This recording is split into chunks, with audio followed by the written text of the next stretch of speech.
Assalamualaikum warahmatullahi wabarakatuh. Hai Smaltiers, bang bang bang. Kembali lagi di podcast Bantal, bincang santai bareng anak literasi. Bersama aku Nyonya Angel sebagai host podcast kali ini. Nah, kali ini kita kedatangan tamu spesial nih. Ada Kak Anissa Layang, biasa dipanggil Kak Ico.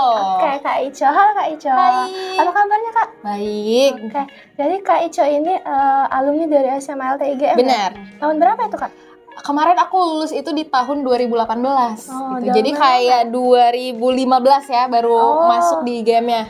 Udah lama ya? Kalau kakak kemarin waktu di SMA ini biasanya banyak ikut kegiatan apa sih?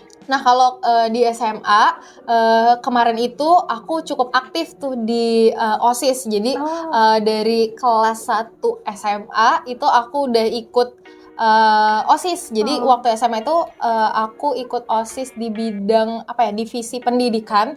Terus di kelas 2 SMA-nya aku jadi sekretaris OSIS gitu. Wah. Dan juga lumayan aktif ya dalam ekskul gitu. Kalau nggak salah dulu banyak deh ekskulnya ya. Jadi kalau dulu tuh aku ekskul English Club, terus Olimpiade fisika matematika aku lupa gitu. Jadi dulu tuh emang suka nggak mau diem aja di kelas. Oke, keren banget ya Kak Ica ini.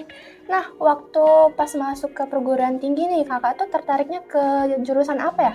Kalau pas kuliahnya itu sebenarnya aku tuh tertariknya ke jurusan bisnis. Jadi pada awalnya tuh aku pengen banget cari jurusan yang emang belajar tentang bisnis. Jadi aku sempat coba beberapa. Tapi kemarin aku jadinya kuliah itu masuknya di Fakultas Pertanian di jurusannya agribisnis. Jadi emang udah dari SMA tuh tertarik ke bisnis. Benar gitu. Nah, buat sekarang itu kesibukan kakak itu apa aja ya? Kalau kesibukan sekarang itu aku kerja dan juga aku juga punya community / bisnis juga. Jadi lagi sibuk-sibuknya. Lagi sibuk-sibuknya. Oke, kakak itu mulai masuk ke dunia bisnis itu dari kapan? Kalau masuk ke dunia bisnis sendiri, sebenarnya aku tuh dari SD malah aku tuh suka banget jual-jualan gitu. Jadi dari SD, SMP aku tuh emang suka jual-jualan. Jadi emang udah di dalam darah mungkin ya, udah suka ke arah bisnis. Cuman emang pas kerja itu aku pengen ngefokusinnya emang my career itu into bisnis gitu. Jadi emang udah dari dulu banget. Jadi emang udah diniatin dari dulu dan banyak persiapan ya. Benar. Jadi buat teman-teman di luar, buat jadi pembisnis kayak Kak Ica ini, kita harus banyak persiapan ya dari nggak perlu pas lulus SMA aja ya. Berarti dari sebelum masuk ke perguruan tinggi juga udah harus persiapan. Oke, buat bisnis yang lagi dijalanin sama Kak Ica ini apa ya?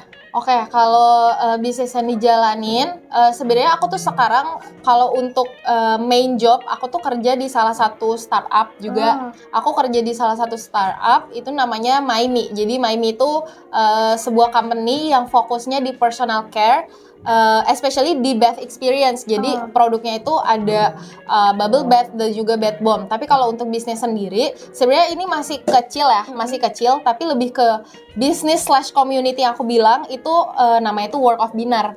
Jadi itu kayak lebih ke sebuah kegiatan gitu. Jadi biasanya tiap weekend, tapi dalam sebulan tuh mungkin 2 kali itu bakal ada workshop kayak flower arrangement atau cake decoration. Jadi hal-hal yang positif gitu. Jadi untuk sekarang sih kalau prioritinya masih di tempat kerja aku tadi yang Maimi tadi.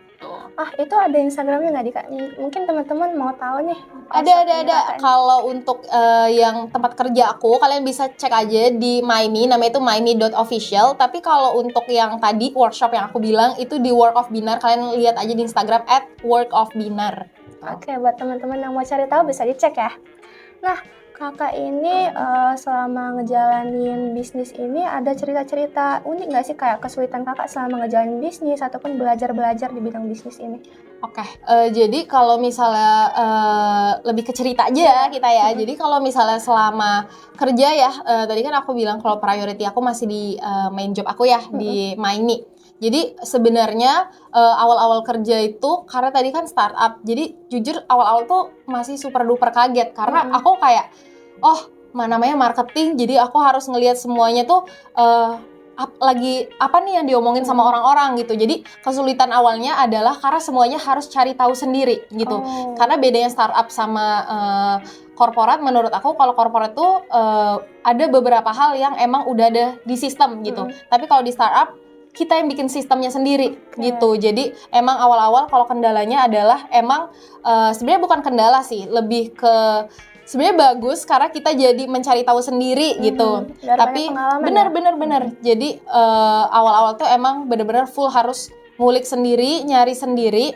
Tapi pada akhirnya ketika udah menjalankan gimana ya, udah terbiasa gitu. Jadi semua kendala-kendala atau kesulitan kemarin tuh jadinya udah kayak udah kebiasaan. Jadi lebih mudah aja. Jadi gitu. emang bagus dibiasain dari awal. Benar. Jadi udah banyak banget ya pengalaman dari Kak Ica ini, semoga bisa memotivasi teman-teman yang nonton. Nah, buat bisnis ini kira-kira kesulitan yang kakak dapetin itu ada banyak nggak sih? Mungkin teman-teman di sana bisa nyiapin diri buat masuk ke dunia bisnis kayak gini. Oke, sekarang kita obrolin yang work of dinner dulu kali ya. Nah, kalau yang work of dinner itu, jujur kan itu kan baru ya. Jadi aku tuh sebenarnya baru dari bulan apa ya? Baru 2 atau 3 bulan yang lalu. Nah, sebenarnya barrier-nya atau kendalanya itu adalah susah banget untuk mencari audiens. Tadi kan aku bilang kalau aku tuh buka community atau workshop gitu kan. Itu susah banget untuk cari audiensnya ini, orang-orangnya gitu. Karena menurut aku karena segmen marketnya itu belum pas. Tapi once itu udah ada orangnya, udah ada marketnya. Sekarang tuh kita kalau misalnya buka kelas, itu kemarin aku tuh buka 40 orang, slot untuk 40 orang, itu habis cuma 4 jam gitu. Iya, tapi sebelumnya itu aku tuh nyari audiens 15 aja tuh sesusah itu, butuh waktu sampai seminggu gitu. Jadi barrier-nya adalah kemarin kesulitannya untuk mencari audiens. Kenapa sekarang audiensnya udah ada? Karena tadi building trust-nya gitu. Jadi aku buat biar orang-orang tuh percaya, trust sama apa yang kita tawarkan. Jadi once orang-orang udah trust, jadi mereka akan datang sendiri aja. Oke, jadi kan juga harus punya kemampuan buat menawarkan ya, Kak? Benar. Nah, Kak Ica nih ada tips and trick nggak sih buat teman-teman yang mungkin tertarik di bidang ini? Kayak apa aja yang perlu disiapin untuk masuk ke dunia bisnis ini?